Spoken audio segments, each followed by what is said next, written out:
Did you know that the greatest barrier between you and a fulfilling life might be inside your mind? What if I told you that with a few simple changes, you could eliminate negative thoughts and unlock your true potential?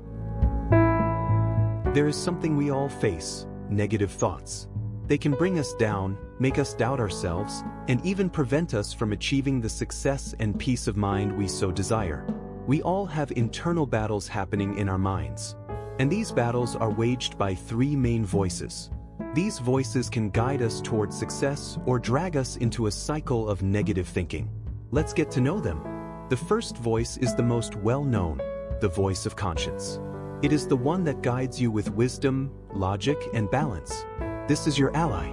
When you are in tune with this voice, it helps you make more rational decisions and stay calm even in difficult situations. Imagine you're facing a challenge at work or in your personal life. The voice of conscience reminds you that you've overcome obstacles before, that you have the necessary skills, and that with patience and focus, you can solve the problem. It gives you clarity and confidence. This voice is like an internal mentor, always available to help you find the right path. When you are aligned with this voice, you feel more balanced, more centered, and more self-assured. Now, let's talk about the negative emotional voice. This is the voice that arises when you're feeling insecure, anxious, or stressed. It is fueled by fear and doubt and can be incredibly destructive if you let it take control.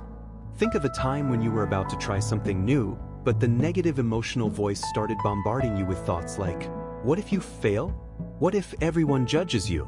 You're not good enough for this. This voice is an expert at lowering your self-esteem and making you believe you're not capable. It feeds on your insecurities and amplifies your fears.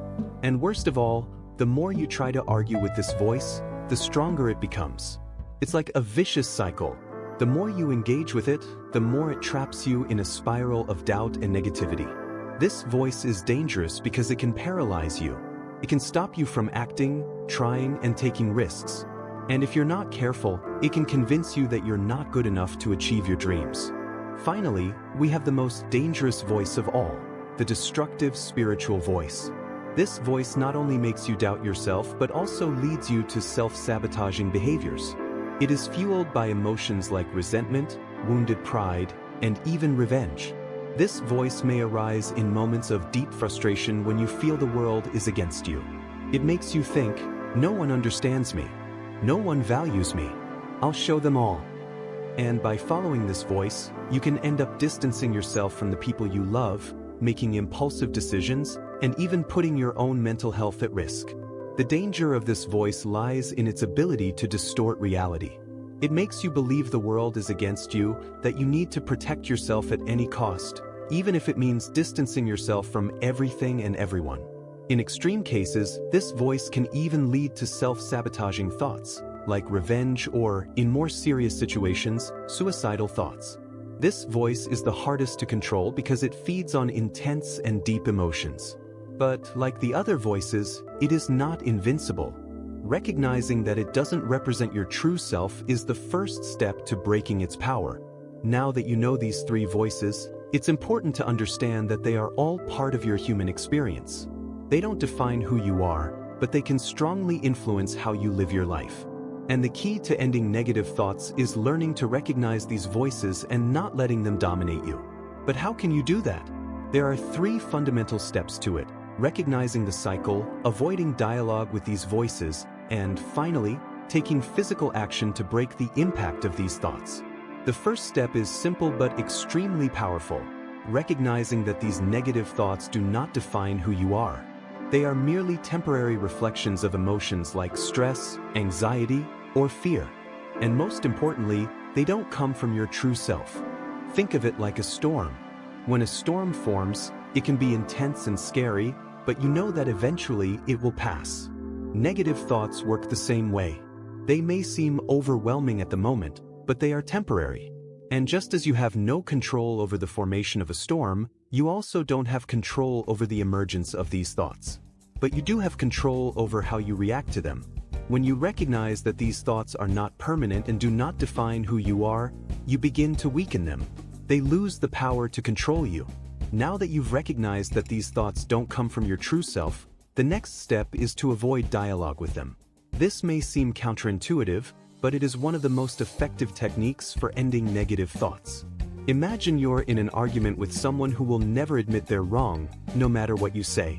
The more you try to argue, the more frustrated you feel, and the argument never goes anywhere.